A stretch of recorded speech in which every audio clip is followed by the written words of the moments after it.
Hello everyone, my name is Robert Fowler and I, alongside Tim Dang, will be representing Team 5 in this threat briefing for CHI. The threat briefing is intended to give the organization some insight into our key takeaways that we got after performing a root cause analysis of several security incidents that had adversely affected some well-known companies around the globe. This is done to ensure that we are meeting our mission for information security by not committing the same mistakes these companies made. The primary reason JP Morgan was hit with a large cyber attack in July of 2014 is that they were unaware of how users were logging into their network. Their system had failed two-factor authentication, and users who left the company still had working credentials. By maintaining an updated Active Directory list and stricter policy when it comes to how we authenticate users, CHI can avoid making a mistake similar to this.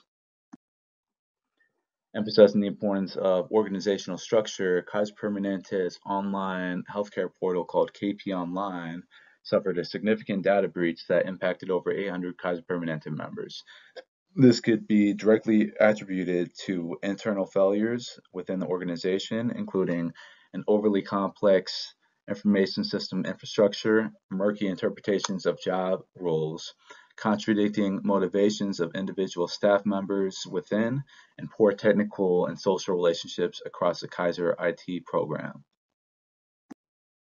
In 2008, our Harlem Payment Systems web server was successfully attacked through SQL injection due to use of old vulnerable code that hadn't been used in 8 months.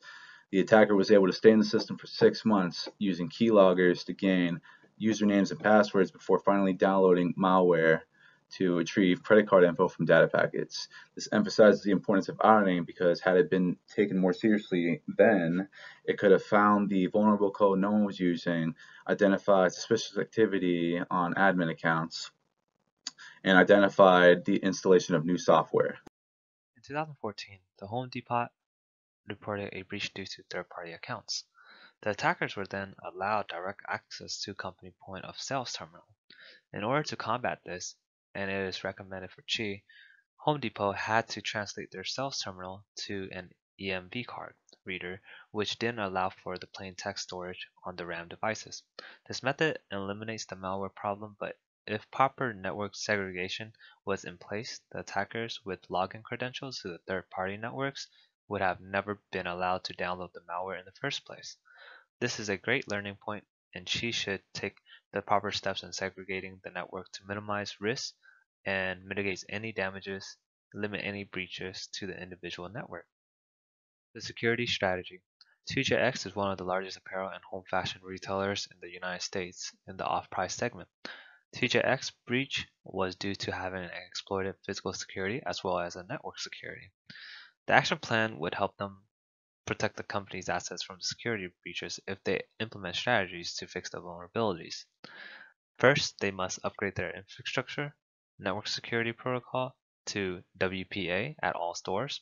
Second, they must install security cameras at facing towards the kiosk system in order to monitor it. I recommend that Qi organization have to establish a IT governance, risk mitigation, and management strategy in order to fix all their flaws. Patching and security basics. The attack on Equifax was the result of an Apache vulnerability that was never patched. Suspicious network activity had been previously detected in Equifax, but access was still maintained by the hackers. It is recommended that Qi organization should add patches monthly in order to have more control and power over the network and our system to reduce the amount of vulnerability and exploits in our system. Importance of personally identifiable information stands for PII. In November and December of 2013, Target experienced a data breach involving over 100 million shoppers. The result was Target was hit with a $10 million lawsuit offering up to $10,000 to the data breach victims. By implementing additional security layers on personal data security and privacy, the company can promote improved customer experience and increase customers' loyalty. It is recommended that Qi is to encrypt PII to protect the organization from internal and external risks. That is what we're taking out from this threat report.